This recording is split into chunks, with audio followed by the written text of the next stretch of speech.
I know you were working all day yesterday. On your drive home, what did you notice in terms of the conditions? Well, that was when we had sleet coming down mixed in with the snow, and it's just tough to get around when there's sleet. Yes. It doesn't accumulate quickly, but it just is a mess to clean up. So the roads were packed with a couple inches of that snow and sleet at that point around 4 Visibility yesterday. seemed like a really big issue. Yes, and one of the issues today, I think because we had snow and then some sleet, and then we got more snow last night, a little bit more than I thought we'd get.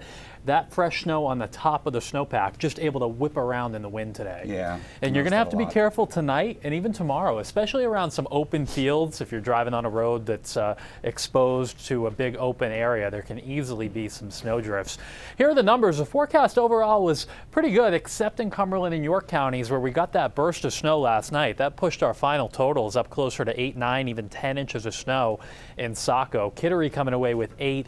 There was some freezing rain, but it was very localized to parts of the immediate south coast, the islands and peninsulas on the mid coast, and then down east. The down east coast did see a little bit of freezing rain last night. Lewiston about 7.5 inches, Brunswick 6.5, Bangor came away with 5, and Eastport only about 3.5 because they had more mixing there. Look at the snow depth.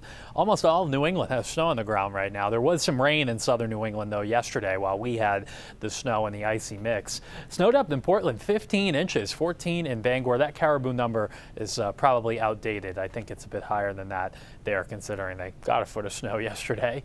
24 in Portland right now, 15 in Bangor, 7 is the temperature in Rangeley. Winds still gusting now.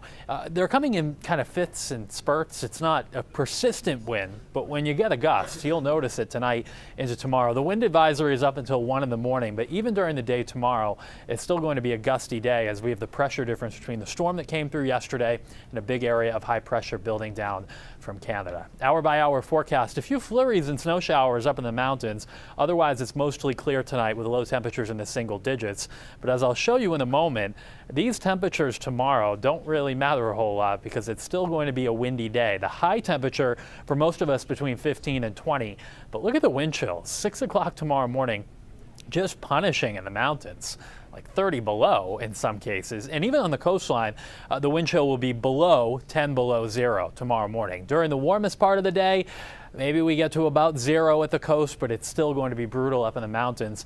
And it's going to be another day, I expect, where it's tough to run some of the lifts at the mountains. So sorry for folks on vacation, but the good news is tomorrow is really the last day of the strong wind. Wednesday, the wind will lighten up. It's still a cold day with highs in the mid-20s, but less wind will make it feel much better.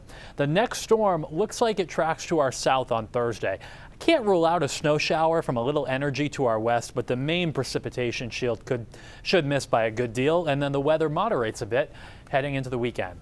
Tomorrow sees to be running 7 to 10 feet with a gusty west wind up to 50 knots on the water, so another brutal day on the water too. Windy and cold tomorrow. Again, the wind chill most of the day will be below 0 and especially brutal in the morning. So just be careful. Spend a little extra time inside if you've, usually send the kids out to the bus stop, although I guess that's not a problem because it's school vacation week. Yeah. I guess on the other hand, then, if you've got kids who want to play in the snow and things like that, just make sure they're taking some breaks because it is going to be a windy and cold day tomorrow. Yeah, absolutely. Good advice. Thanks, Ryan.